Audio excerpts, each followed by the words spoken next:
바쁘신 중에도 기자회견을 위해서 참석해 주신 각 언론사의 기자 여러분께 깊은 감사의 말씀을 드립니다. 그리고 오늘 뵈니까 저를 응원해 주시기 위해서 많이 오셨는데 응원해 주시고 오신 여러분께 마음속으로부터 깊은 감사의 말씀을 드립니다. 오늘 기자회견의 주요 내용은 제가 출마하게 된 이유, 또 앞으로 대전광역시 교육을 어떻게 이끌어갈 것인지에 대한 정책 방향, 또 중점 과제에 대해서 말씀드리고, 그 다음에 기자 여러분들이 질문을 받고 답변하는 순서로 진행하겠습니다. 먼저 출마 이유에 대해서 말씀을 드리겠습니다. 유인물을 기자 여러분께서는 유인물을 참고해 주시면 되겠고, 시간 관계상 간략하게 제 출마 이유를 말씀드립니다. 여러분 아시다시피 오늘날 우리 한국 잘 사는 나라 되었습니다. 경제 10대 대국에 진입했습니다. 여러분 다 아시다시피 교육의 힘입니다. 교육이 오늘의 한국을 만들어냈습니다. 교육은 그야말로 개인의 행복은 물론 국가의 흥망성쇠를 좌우하는 요소입니다. 저는 22살에 처음으로 교직에 발을 들여놨습니다. 대전에 있는 그 오정동에 있는 화정초등학교에서 22살에 처음 교직을 시작해서 중학교, 고등학교 교사를 거쳐 대학에서 또 교수로 근무하면서 여러분들이 덕에 힘입어서 8년간 대학 총장 일을 했습니다. 이런 과정 속에서 교육 현장과 또 산업 현장, 대학 총장을 하면서는 많은 외국의 학교를 다녀보고 또 산업 현장을 다녀보면서 많은 경험을 했고 많은 것을 배웠습니다. 이러한 배운 지식과 경험 속에서 느낀 것이 있습니다. 교육이라는 것은 연계되어 있구나. 유아교육, 초등, 중등 교육, 대학 교육이 분리된 개념이 아니다. 자꾸 우리 지금까지는 분리된 개념으로 생각해왔던 것도 사실입니다. 앞으로 이 현재 세계화 경쟁 시대, 지식 기반 사회에서는 분리된 개념을 가지고는 정말로 경쟁에서 앞서갈 수 있는 창의적인 인재를 기르기가 힘듭니다.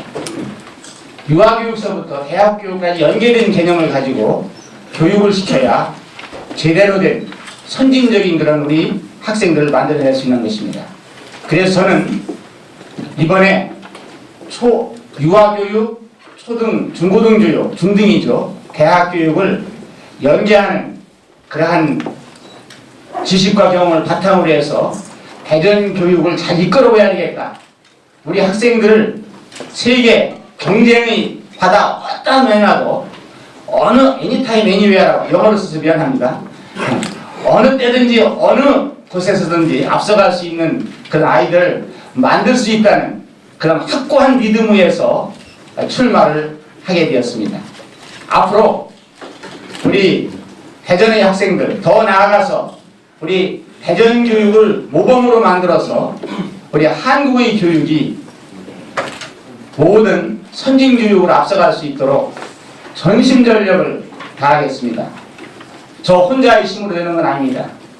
이 자리에 계신 여러분들의 힘, 대전 시민의 힘, 전문가의 힘, 또 각 기관 단체 모든 분들이 힘을 모아서 같이 대전 교육의 성공시대 성공해야 됩니다.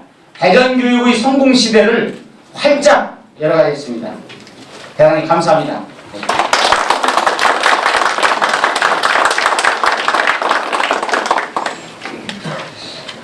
이제 그 다음에는 정책 방향에 대해서 말씀을 드리겠습니다. 창의력을 가진 글로벌 인재를 육성하겠습니다. 지금 시대는 변했습니다. 에빈 터플러가 얘기했듯이 농업 단계, 산업 단계, 정보 사회 단계를 지나서 이제 지식 기반 사회로 들어섰습니다. 문제가 복잡합니다. 해결해야 할 난제들이 굉장히 많이 있습니다. 여러분들 기술주기라는 게 있습니다. 과거에는 물건 하나 만들면 5년을 팔아서 수익을 창출했습니다. 지금은 기술주의가 1년 8개월 정도밖에 되지 않습니다. 이제 하나의 물건을 만들더라도 최고의 기술을 개발해서 최고의 제품을 만들어야 다른 경쟁 상대 회사나 다른 국가들의 회사들이 그를 따라잡지 못하는 것입니다. 그러면 최고의 연구를 해가지고 기술을 개발해서 최고의 제품을 만들기 위해서 어떻게 해야 될까요? 답은 딱 하나입니다. 창의력의 신장입니다. 창의력을 길러야 됩니다. 지금 우리 학생들은 경쟁 대상이 누구일까요? 우리 대한민국의 학생들만이 경쟁 대상이 아닙니다. 세계의 학생들이 경쟁 대상입니다. 이제 우리 학생들이 세계의 경쟁에서 앞서갈 수 있고 행복하게 살아갈 수 있는 인재를 길러야 됩니다. 그런 관점에서 창의력 신장 교육의 모든 시스템을 동원해서 실천해서 우리 학생들을 창의력을 가진 글로벌 인재로 양성하겠습니다. 둘째는 모두가 공감하는 인성교육을 실현하겠습니다. 제가 교육 현장에서 어떤 때는 좀 듣고서 의아해하는 그런 말씀도 들었습니다. 어떤 학부모님은 걱정을 하세요. 걱정이다. 뭐가 걱정이세요? 우리 아이가, 우리 아들이 너무 예의 바르다. 그래서 걱정이다. 질문해요. 어떻게 해야 됩니까? 너무 걱정인데. 제가 물어봤어요. 아유, 왜 걱정이십니까? 예의 바르면 좋죠 했더니, 예의가 바르면 손해본다. 그런 관점을 가지고 있었습니다. 천만의 말씀입니다. 사실 안 그렇습니다. 여러분 아시죠? 외국에 가보면 외국인들이 누구를 제일 좋아합니까? 예의 바른 사람을 좋아합니다. 모든 예의 바르고 모든 면에서 많은 것을 알고 있는 사람을 좋아하죠. 지금 외국에서 물건을 팔 때도 제품의 질은 거의 비슷합니다. 그때 외국인들한테 어떤 똑같은 상품을 파는 사람들이 갔을 때 예의 바른 사람이 만드는 회사, 여러분 문 열고 들어갈 때 먼저 들어가서 한국말로 한다면 앉았을 때 먼저 식사하시죠? 이제 영어로 이제 쓸 수 있습니다만 한국말 했을 때 그런 사람들을 더 좋아합니다.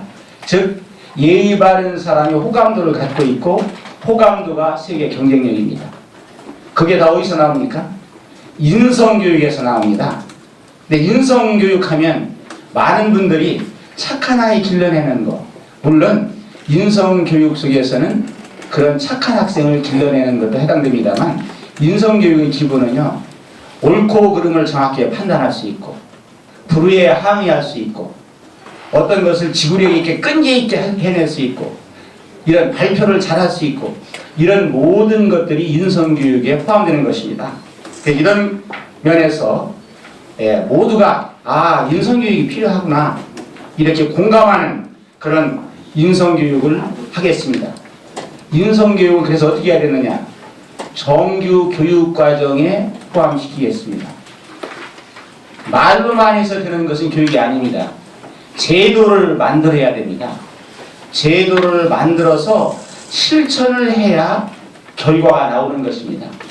그렇기 때문에 인성교육을 그냥 아이를 이렇게 잘해서 인성교육 시켜야 돼, 뭐 체험시켜서 인성 잘 만들어야 돼, 이런 것보다는 제도를 만들어서 정규 교육과정 속에 포함시켜서 모두가 맞아, 정말로 필요해 인성교육, 이런 공감하는 인성교육을 할 때 서로 힘을 합해서 잘 할 수 있는 것입니다. 세 번째로는 안전한 학교, 즐거운 학교를 만들겠습니다. 요즘 학부모님들 가장 걱정하는 것이 무엇입니까? 학교 폭력 걱정하시죠? 또한 어떤 것이 있습니까? 여러 가지 위험 요소가 많이 있습니다. 음식에 대한 것도 걱정 많이 합니다. 혹시 음식에서 잘못된 음식을 먹고 우리 아이가 문제가 되지 않을까, 이런 모든 면에서 학교를 안전하게 해야 우리 학부모님들도 안심하시고 우리 학생들도 행복하게 학교를 다닐 수 있는 것입니다. 이런 것을 특히 학교 폭력은 예방, 근절이 중요합니다. 근데 하나 어떤 분들은 그렇게 말씀하세요. 학교 폭력이 중요하고 왕따가 있어요. 근데 학교 폭력은 이제 사이버 폭력도 있고 욕설 폭력도 있고 신체적인 폭력도 있고 성폭력도 있고 가치 폭력도 있고 여러 가지가 많이 있습니다. 근데 왕따 얘기를 하면 어떤 이렇게 말씀하십니다. 우리 가까운 분들도 우리 어렸을 때도 다 있었어. 우리 어렸을 때도 따돌림 있었어. 그때의 따돌림과 지금의 왕따는 양상이 다릅니다. 내용도 다릅니다.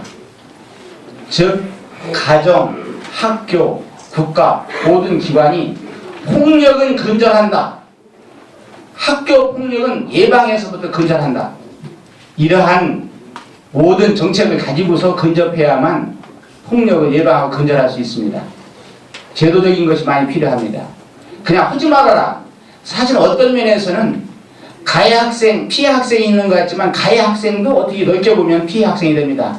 잘못하면 일생 동안 멍해를 지고 사는 것입니다. 그렇기 때문에 학교 폭력은 예방과 근절이 중요한데 그냥 말로 해서 되는 것이 아닙니다.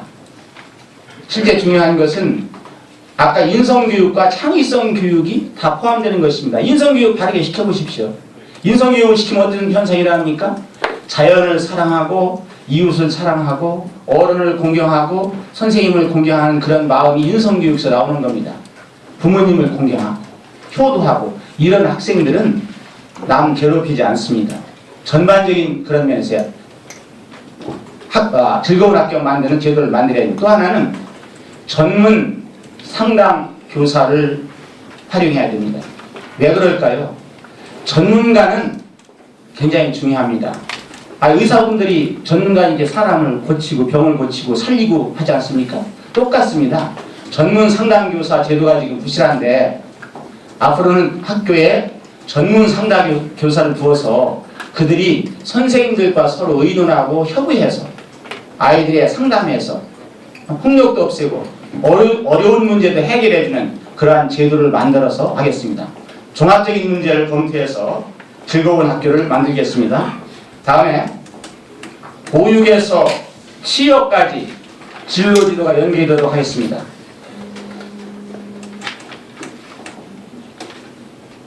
왜 그렇습니까? 가장 중요한 것이 지금 여기 부형들 많이 계시죠? 기자분들 많이 계시죠? 아직 자녀분들이 이제 아직 어리기도 할 것 같은데요. 자녀가 이제 대학쯤 다니고 졸업할 때쯤 되면 걱정이 무엇입니까? 취업입니다. 그렇죠? 또 여기에 있는 또 65세, 70세 된 분들도 지금 일할 수 있는 취업입니다. 아까 말씀드렸듯이 좋은 자기가 원하는 일자리에 취업을 하고 하려면 연계교육을 실시해야 됩니다. 초등학교에서부터 대학까지 연계된 교육을 시키고 또 하나는 진로 지도를 학력과 연계된 진로 지도를 해야 됩니다. 그래서 개인적인 포트폴리오라고 해요. 개인별로 1:1 맞춤형을 해야 돼요. 그래서 인성, 적성, 심리검사 이런 것들을 개인별로 해서 이 아이가 어떤 적성을 갖고 있는지 어떤 것을 잘하는 것인지 이런 것들을 종합적으로 분석해서 그 아이가 그러한 데 목표를 세우고서 그러한 쪽을 적극적으로 최고로 개발할 수 있는 그러한 교육 환경을 만들어서 그 아이한테 그런 환경을 적용시켜줘야 됩니다. 그렇게 해야만 그 아이가 그 학생이 자기가 적성에 맞는 그런 일자리에 들어가서 행복하게 성공적으로 미래를 열어갈 수 있는 것입니다. 그래서 그 진로 지도를 그냥 학교에서 하는 주입식 교육까지 하지 않습니다. 되지 않습니다. 현재 정부에서는 중학교 때부터 이제 자유학기제라는 걸 실시합니다. 그것은 진로를 탐색해서 진로를 지도해서 진로를 설계까지 하는 과정을 이제 앞으로 학교 교육에서 실현합니다. 이러한 모든 것들을 학력과 진로를 연계해서 개인적인 포트폴리오를 구성해서 그러한 것을 기반으로 해서 그 학생이 개인이 소해서 자기 진로를 연계해서 후에 대학을 졸업하고 또 전문계 고등학교 특성화고를 졸업해서 또 진로와 연계해서 좋은 일자리를 원하는 취업을 할 수 있는 그러한 시스템을 만들어서 실현하겠습니다. 그 다음에 5번째로는 동행하는 교육복지를 실현하겠습니다. 동행한다는 것은 지금 보니까 우리 한국 전체에 제가 한번 분석을 해봤어요. 각 시도에 어떻게 교육복지를 실현하는지.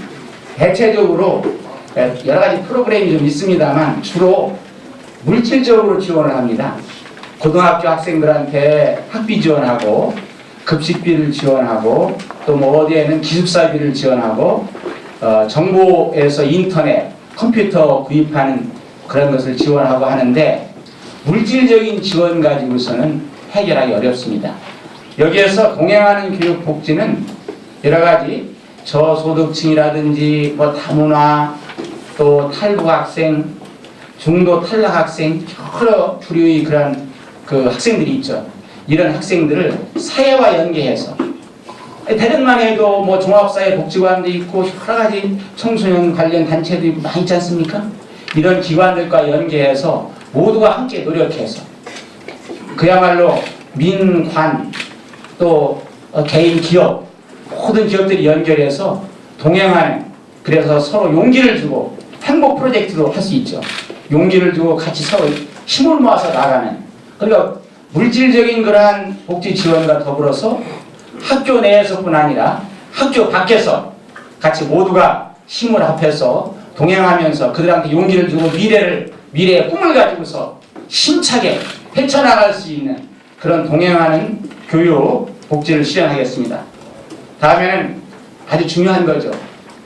신뢰와 사랑을 받는 학교 문화를 만들겠습니다.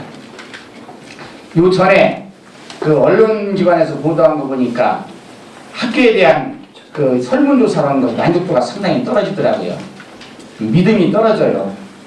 가장 중요한 것은 신뢰와 사랑을 받는 학교 문화를 만들어야 됩니다. 가장 중요한 것은 선생님이 존경받는 학교를 만들겠습니다. 선생님이 신뢰를 받지 못하고 존경을 받지 못하면 교육은 어려워집니다. 우리 학생들이 이제 학습에서 많은 것을 얻습니다. 아까 창의력을 말씀드렸는데 창의력은 3가지에서 나오는 겁니다. 가장 핵심은 학습과 독서와 체험에서 나오는 겁니다. 근데 가장 많은 초, 중고에서 가장 중요한 역할하는 부분을 차지하는 것이 바로 학습입니다. 근데 학습은 선생님과 이루어지는 학습이 주가 되죠. 그럼 학생이 선생님을 존경하고 신뢰하지 않으면 딴전피입니다. 열심히 하지 않습니다. 그래서 어떻게 좋은 학습이 이루어지겠습니까? 또 좋은 지식과 창의력을 기를 수 있겠습니까?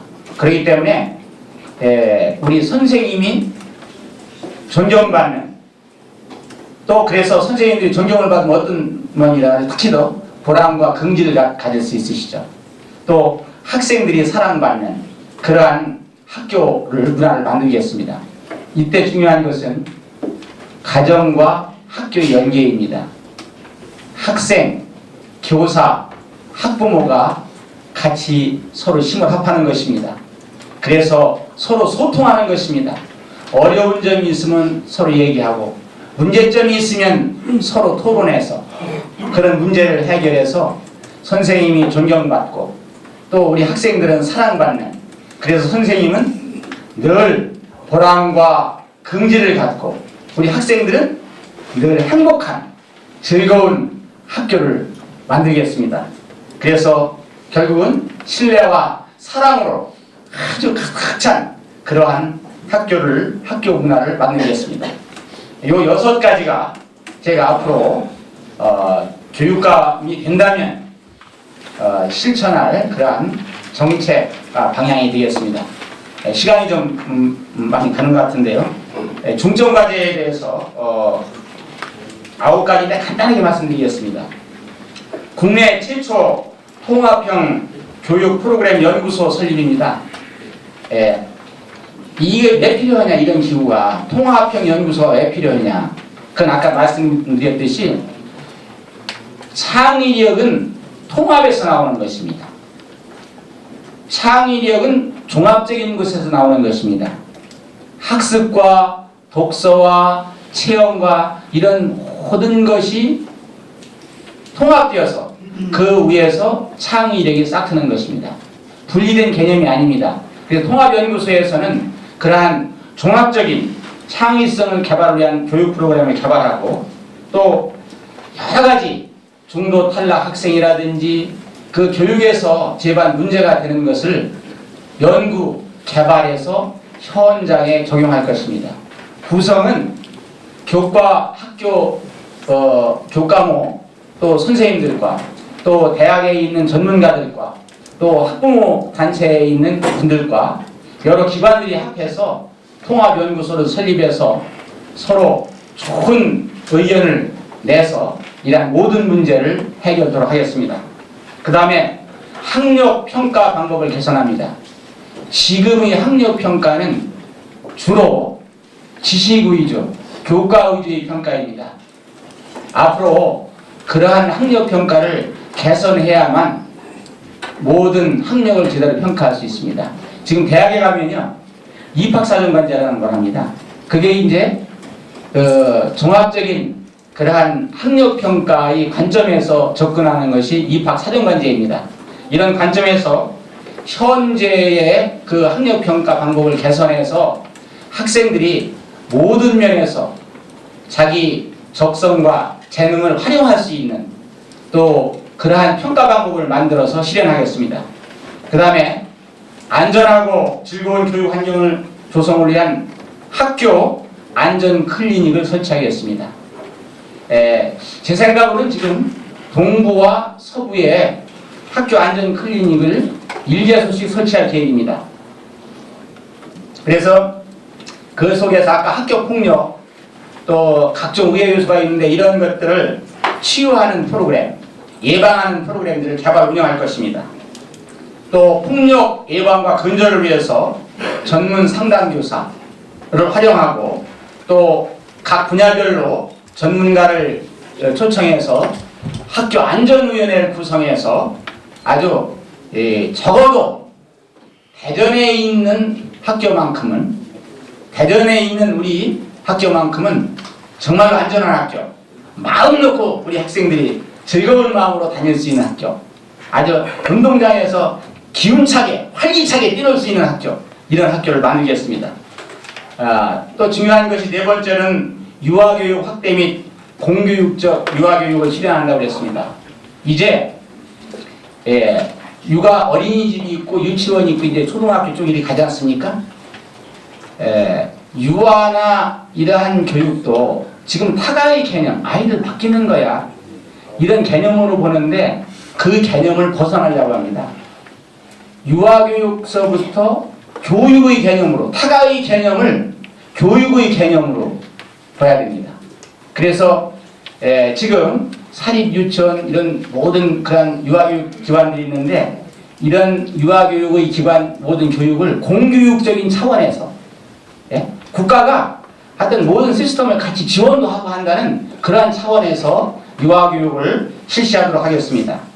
또 종일 유치원 또 방과 후 유치원 이런 유치원들을 확대해서 학부모님들이 일과 또 모든 육아가 양립할 수 있도록 이런 제도를 만들겠습니다. 이런 제도를 만들어야 우리나라가 지금 가지고 있는 가장 큰 문제점이 출산율 저하입니다. 앞으로 큰 문제입니다. 이러한 제도가 잘 되어야 출산율도 높아져서 40년, 50년 후에 우리나라의 미래를 기약할 수 있는 것입니다. 그래서 앞으로 보육 프로그램이라든지 유아교육에 철저한 그러한 연구 개발 또 실현으로서 행복한 우리 어린이들이 성장할 수 있도록 하겠습니다. 그 다음에 사회의 소수자에 동행하고 함께하는 교육 실현, 아까 말씀드렸죠? 소수자들과 같이 학교 내에서 벗어나서 학교 밖에서도 모든 기관들이 힘을 합해서 같이 동행하는 그런 교육 복지를 실현하겠습니다. 그 다음에 인성교육 및 경제교육을 강화하겠습니다. 인성교육, 아까 정책 방향에서 깊이 말씀드렸기 때문에 더 말씀 안 드리겠습니다. 시간 관계상. 또 경제교육 가장 중요합니다. 어렸을 때부터 시켜야 됩니다. 에너지 교육, 환경교육, 또 경제교육, 이러한 것은 우리 학생들이 미래를 위해서 이러한 교육을 철저히 하겠습니다.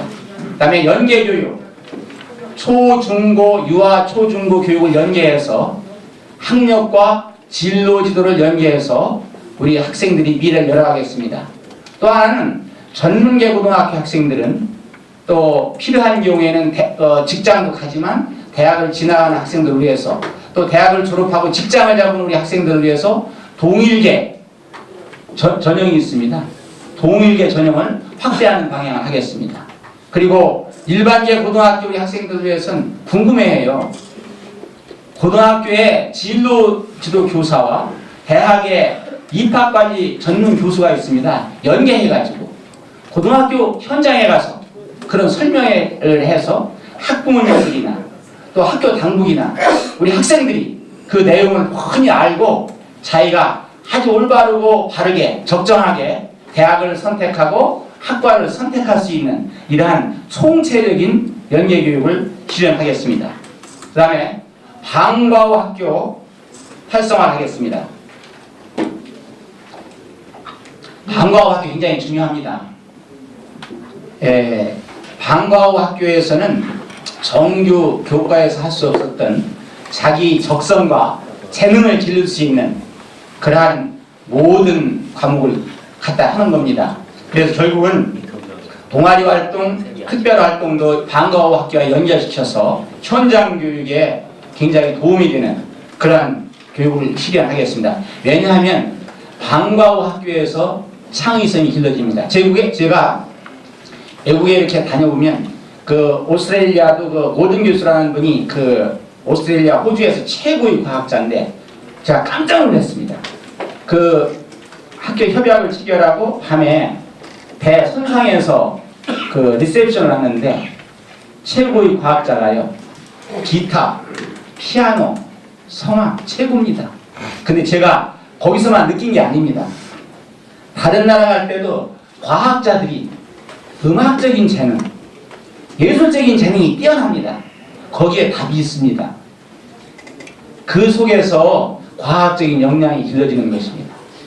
그래서 그런 방과 학교에서 그런 프로그램들을 많이 활용해서 또 개설해서 우리 학생들이 즐겁고 창의성도 개발하고 인성도 함양할 수 있는 그런 방과 후 학교를 활성화시키겠습니다. 그 다음에 끝으로는 이건 전국 최초로 제가 생각을 한 것 같습니다만 좋은 인재 기르기 협력단을 설치 운영할 것입니다. 여러분 대전 생각해 보세요. 대전 최고의 도시입니다. 현재 과학연구단이 있습니다. 국제과학 비즈니스벨트 있습니다. 또 국토의 중심부입니다. 이거 활용해야 됩니다. 좋은 프로그램 마련해야 됩니다. 대덕과학연구개발과 같이 협력을 해서 우리 학생들 체험 프로그램도 하고 해서 과학인재도 육성하고 또 여기에 있는 문화예술관이나 이런 쪽과 또 같이 협력해서 우리 학생들이 문화예술성을 기르고 이러한 모든 일들을 해낼 것입니다. 기업들이 있습니다. 기업들과 연계해서 장학재단도 만들어서 기업들이 우리 학생들에게 희망을 주고 실질적으로 도움이 줄 수 있는 그런 체제를 만들어내야 합니다. 그래서 제가 좋은 인재 기르기 협력단이라고 해서 이걸 산학연구원이죠. 산업체, 또 대학, 연구소, 관, 민관, 또 대전에 있는 기관 단체, 시민 단체 이렇게 손잡고서 우리 학생들을 좋은 인재로 길러서 결국 어떤 인재가 될까요? 대전 인재를 세계 인재로 길러내는 것입니다. 세계 속에서도 어디 가든지 환영받고 어디 가든지 능력을 인정받고 어디 가든지 행복해서 성공해서 행복하게 살 수 있는 그런 대전 인재를 세계적인 인재로 키워내는 일을 하겠습니다. 감사합니다.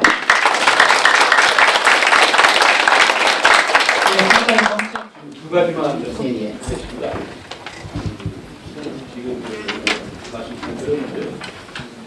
재판에서 상위를 근거를 주기에는 무서워하신다고 이렇게 제시를 했으니까 네. 사실 열 같은 경우는 대전뿐만 아니라 전국적인 특혜가 되는데 예전에도 다문화 이주 여성들이 7천여 명이 여기 대전에서 거주를 하고 있어요. 예. 이런 분들을 같이 응참시켜서 이중어를 이런 걸 같이 함께 교육할 수 있는 방안을 것이다. 만약에 있다면 또 한 가지는 네네. 안전하고 즐거운 교육 환경 조성을 위해서 학교 안전 설치를 하신다고 하시니까 예. 이게 좀 최근 불거전하고 있는 학교 폭력이라든지 또 집단 또래 폭력 문제 이런 것들이 굉장히 증가 추세에 있어요. 네네. 이런 거를 갖다가 예방하기 위해서 각 학교에 CCTV라든지 이런 걸 갖다가 많이 설치를 하고 있거든요. 근데 이제 CCTV를 설치를 했을 때 이 CCTV가 파수수가 굉장히 낮아요. 지금 각 학교에서 양적 숫자만 늘리게 급급했지 질적으로 향상시키려고 하는 그런 적용이 없었거든요. 이런 걸 갖다가 질적 향상을 위해서 좀 노력을 좀 해주실 건지 두 가지를 좀 해주시기 감사합니다. 다문화 과정하고 이제 아까 얘기했듯이 그 소수 분야의 다문화 과정과 탈북 학생이 있는데 지금 다문화 과정 말씀하는데 문화에 대한 관점을 우리가 좀 이제 생각해야 돼. 우리는요, 어디 문화가 어떤 국가의 문화가 더 좋아, 더 우위야, 선진이야. 어떤 국가는 아주 문화적으로 낮아. 그런 관념을 버려야 됩니다. 문화는 그 민족이 가지고 있는 특성입니다. 그 문화 속에서 좀 소득이 떨어지고 하더라도 그 문화 속에서 우리가 배울 것이 있습니다. 우리 학생들이 배울 것이 있습니다. 예를 들면 베트남에도 그 효의 문화가 있고 또 미국은 미국 나름대로 예절의 문화가 있고 다 문화가 독자적인 문화가 있는 겁니다. 그래서 문화는 우위에 있는 것이 아니다. 문화는 그 민족이 가지고 있는 하나의 공통적인 속성이다. 그 속에서 다 배울 것이 있다. 지금 그래서 질문하신 말씀에 답변을 드린다면 그렇기 때문에 그 다문화 가정에 있는 그러한 분들을 이 창의력을 우리가 육성하는데 아까 말씀드린 통합연구소는 연구소에 그분들도 각 문화에서 대표되는 분들을 참여시켜서 각 문화를 우리들한테 좋은 문화, 우리가 배워야 할 문화, 또 우리가 버려야 할 문화도 판단해서 버리는 겁니다. 이런 건 안 돼. 이런 문화가 좋을 거야. 그래서 창의력을 길러가는데 도움이 되도록 같이 참여를 시켜서 하겠습니다. 그 다음에 학교 안전 문제에 대해서 지금 질문하셨는데 CCTV는 아신 바와 같이 이제 그런 게 있잖아요. 뭐 인권 침해다 이렇게 이제 말씀들이 있는데 기본적으로는 중요합니다. 근데 지금 스쿨존이라고 해서 이제 교통에 이제 위험이 있기 때문에 학교 앞에 스쿨존 같은 걸 만들었죠. 근데 저는 제 개인 아직 검토는 해보겠습니다만 이 세이프티 존을 스쿨존 교통과 관련이 없는 쪽에 안전지대를 만들어요. 위험지역에. 그래서 지금 그 CCTV에 그 화질이 떨어진다고 그랬는데 그 화질을 좀 높여서 정말로 취약증유가 있습니다. 거기가 설정한 계획입니다. 이거는 인권의 문제를 떠나서 정말 우리 오히려 더 상위 인권이지 우리 아이들의 인권을 위해서 우리 아이들의 안전을 위해서 그런 스쿨존을 세이프존 안전지대를 더 설정해서 그곳에 화면이나 질이 높은 그러한 CCTV를 설치할 계획입니다. 답변이 됐는지 모르겠습니다. 네. 네, 김지영 기자입니다. 예. 현재 대전 교육청에서 하고 있는 정책 가운데 잘하고 있는 점 그리고 잘못하고 있는 점 어떻게 개선할 까 두 가지 말씀해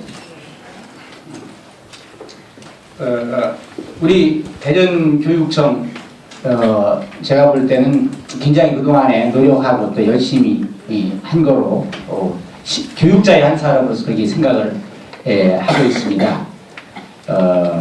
제가 볼 때는 우리 대전교육청이 많이 노력을 했어요. 제가 볼 땐 동서 교육 격차 해소와 격차가 있다고 그러는데 그 해소에도 노력을 했고, 또 창의력 있는 인재 양성을 위해서 지금 뭐 국제 중고등학교라든지 또 과학 영재고등학교 이런 학교를 잘 설치했고, 뭐 국가적인 일이 되겠습니다만 자유형 사립고라든지 공립고 이런 것을 잘 만들어서 운영을 잘 하고 있는 것으로 알고 있습니다.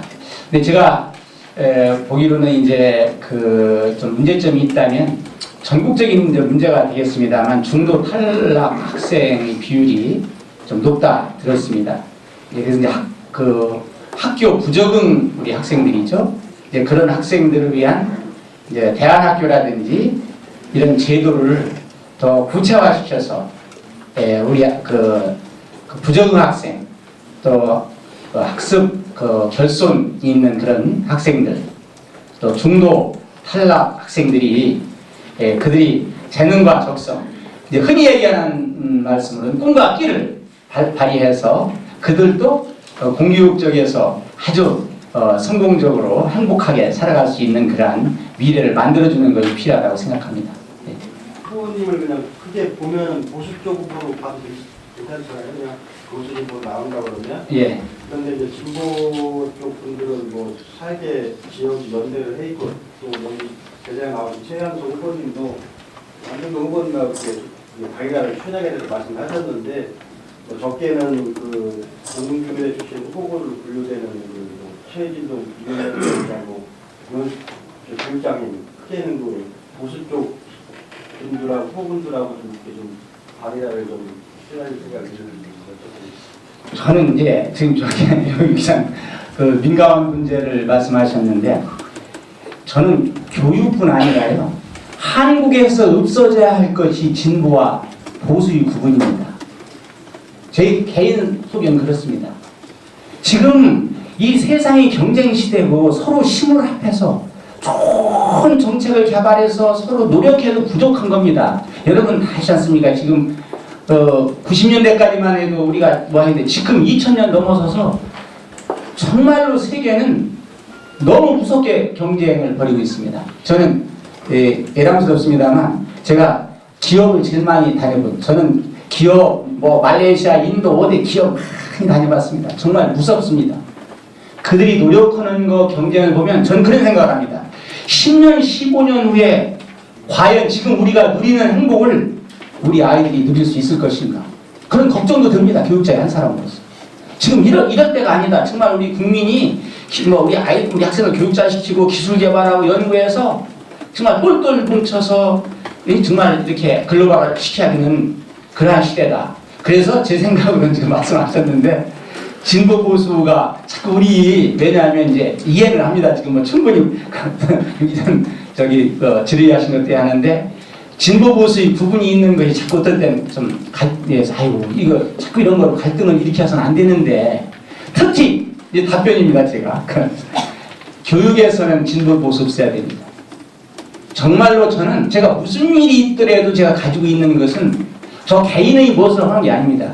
교육에서 우리 학생들을 가르치는데 진보 보수가 왜 필요합니까? 여기 있는 분들 한번 생각해 보세요.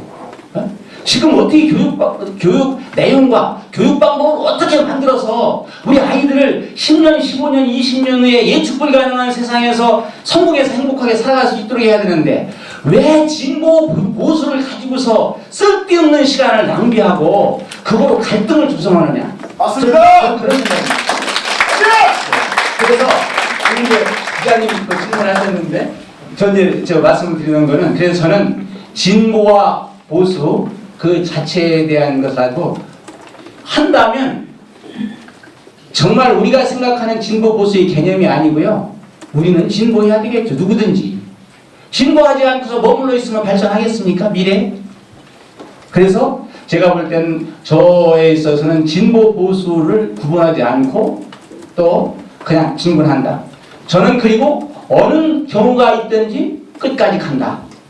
네. 어디에 흔들리지 않는다. 제 소신입니다. 답변이 됐습니까? 좋은 질문 해주셨습니다. 손동호 총장님, 전 총장님 그 말씀하시면 그 선거 관련해서는 뭐 주변에서 그두 가지 정도를 이렇게 얘기하는 사람도 있어요. 그 부분에 대해서 한번 솔직하게 답변을 해주셨으면 좋겠고요. 첫 번째는 뭐냐면 특정 학맥의 그 지지를 받고 계시다. 그래서 그 특정 학맥은 뭐 여러 가지 있을 수 있겠는데 제가 말씀 안 드려도 이제 그 여러 가지 이제 돌아다니는 얘기들이 있으니까 잘 아시니까 그런 부분에 대해서 첫 번째 말씀을 해주시고요.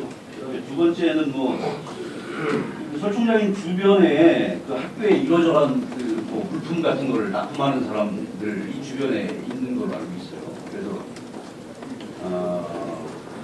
총장님이 가정교육 성공 시대를 여시겠다고 했는데 그런 것들과 관련해서 이제 자금이 많이 생기고 그러면 그 성공 시대가 아닐 수도 있다. 이런 우려가 있습니다. 두 가지에 대해서 한번 답변 짧게 해주시죠. 예, 간단하게 말씀드리겠습니다. 이 특정 학맥이라고 하는데 저도 이제 그 말씀하신 의미를 이해합니다만 절대 관계없습니다.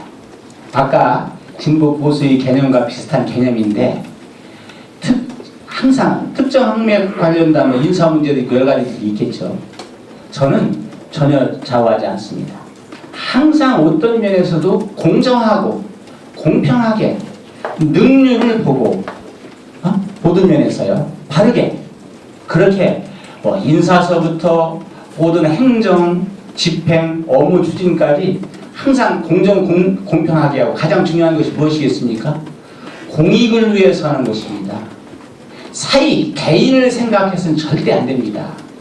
학교를 운영하든 어떤 기관이 있든지 간에 나를 생각하지 않고 공익을 위해서 예를 들면 교육감이라면 학교를 위해서 우리 학생을 위해서 우리 학생들을 잘 키워서 국가에 과연 무엇이 도움이 되겠는가 우선 우리 학생들이 어떻게 성공시킬 것인가 그래서 인사를 예를 든다면 그런 업무를 분담하는 데 있어서 누가 가장 역량이 있고 적절하고 일을 잘할 수 있는가 이런 걸 해서 학맥이 무슨 필요가 있습니까?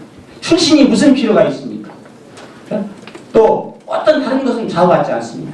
그 사람이 현재 가지고 있는 역량, 능력, 열정, 열심히 하는 태도 이런 걸 종합적으로 분석해서 거기에 맞는 인사 또 거기에 맞는 행정 그런 것을 처리해갈 것입니다.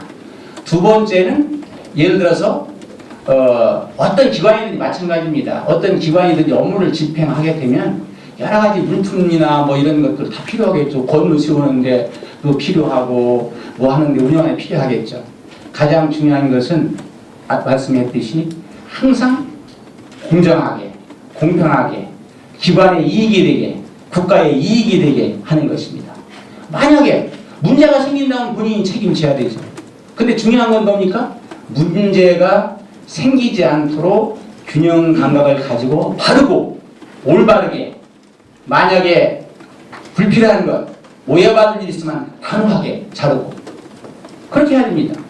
자기가 책임을 짓는 겁니다. 결국은 제가 이런 말씀을 드리긴 뭐하지만 8년간 대학에서 일을 하면서 철저하게 그런 걸 지켜갖고 제 가지고 있는 가치관이고 또 공직을 수행하는 그러한 공직관입니다.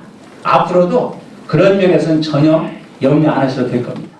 총장님 알고도 지금까지 기자회견을 하셨던 분들한테 그런 교육 비리와 관련된 거는 예를 들어서 지금까지 이제 우리 주변에 있는 교육청들이 이제 상당히 문제가 되어왔기 때문에 이런 비리 요소는 사실은 없어야 되겠다. 최근에 이제 그런 것들을 가져가서는 안 된다라는 그런 생각으로 이제 똑같은 질문들을 드려왔었는데 설 총장님 같은 경우는 그 주변이라고 제가 표현을 해드렸지만 그 아주 가까운 그런 사람들이 이와 관련된 일을 하고 있기 때문에 그런 부분들은 아무래도 총장님이 나중에 교육감이 되신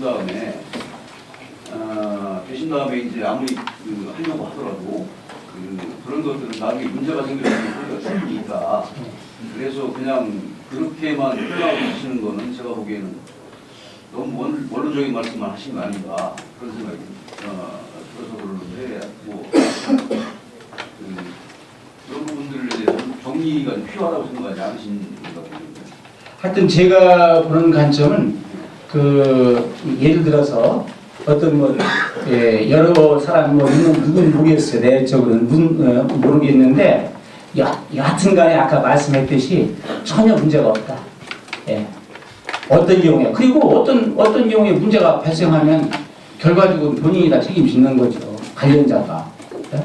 뭐 그렇기 때문에 전혀 염려 안 하실 텐데. 예. 대전교육청은 항상 전국에서 종합 평가를 할 때 거의 1, 2등 상위 랭크에 포진됩니다. 네네. 근데 아이러니하게도 그 중도 학업 학생들은 연간 한 2,000명에 달하고 있습니다. 그 비율이 상당히 높은데요. 그 작년에 자양동에 있는 기술학교가 용문동으로 이관하려고 하다가 벽에 부딪혀서 결국 실패했는데 대안학교에 대한 어떤 구체적인 계획을 갖고 계시는지 드리겠습니다. 그 대안학교 문제는 이제 이 비단 대전의 문제가 아마 아니고 이제 전국적인 문제가 될 수 있습니다. 근데 자꾸 기존에 있는 건물에 입주한다. 그것이 이제 그 수월하면 괜찮은데 경제성이나 효율성 측면에서 높은 건 괜찮은데 이제 그렇지 않은 경우도 많이 있어요. 그래서 저는 대안학교를 적절한 장소, 교통이나 또 지금 이제 그 대안학교 같은 프로그램을 좀 운영하려면은 그 숲이 있어야 좋거든요. 예, 숲 속에서 우리 아이들이 그 그런 어려움도 없어지고 스트레스도 해소되고 거기서 또 예능적인 재능도 많이 나와요. 그래서 그런 방안을 활용해서 부지를 매입하는데 이제 검토를 해봐야 되겠습니다만 국유지가 있습니다. 국유지, 대전시내도 국유지가 많이 있어요. 그 국유지를 환지해가지고 환지해가지고 아마 정부가 정책적으로만 될 겁니다. 왜냐하면 제가 학교 일을 할 때 국유지를 환지해가지고 한 큰 땅을 또 환지해서 학교 부지로 활용해서 지금 건물을 또 거기다 한 2개 세우기도 했습니다만 그래서 그런 방안을 해서 대안학교를 제대로 된 대안. 왜냐하면 기존 건물을 리모델링하면 한계가 있습니다. 그럼 대안학교라는 게 예술도 가르쳐야 되고 음악실도 있어야 되고 다 있어야 될 거 아닙니까? 그럼 애초 설계할 때부터 거기 대안학교를 어떻게 운영할까 하는 그런 프로그램에 맞춰서 설계를 해야 돼요. 그렇기 때문에 새로운 건물을 지어서 거기에 우리 학생들이 들어가서 자기 그 재능과 적성을 기를 수 있도록 해야 될 것입니다. 그래서 그 두 가지 대안학교는 하나는 그런 학교를 지어서 중도 탈락 학생들이 전문적으로 대안학교에서 6개월 프로그램이라든지 1년 프로그램을 해서 학교로 다시 기교하는 방법도 있고 또 하나는요. 대안학교를 잘 지으면은 어떻게 해야 되냐면 학교에서 있는데 중도 탈락 학생이 아닙니다. 재능이 있는 학생들이 있어요. 그래서 그런 학생들이 방과 후에 대안학교에 가서 그런 재능을 개발할 수 있는 그런 대안 프로그램을 또 같이 개발하는 거죠. 이제 그렇게 하려면 제대로 된 대안학교, 설계에서부터 모든 것이 잘된 대안학교를 만들어야 됩니다. 그것은 이제 대전의 문제이기도 하지만 전국적인 이제 연관이기 때문에 예산을 확보해서 그런 방향으로 저는 진행을 하려고 합니다. 네. 답변이 된지 모르겠습니다. 네.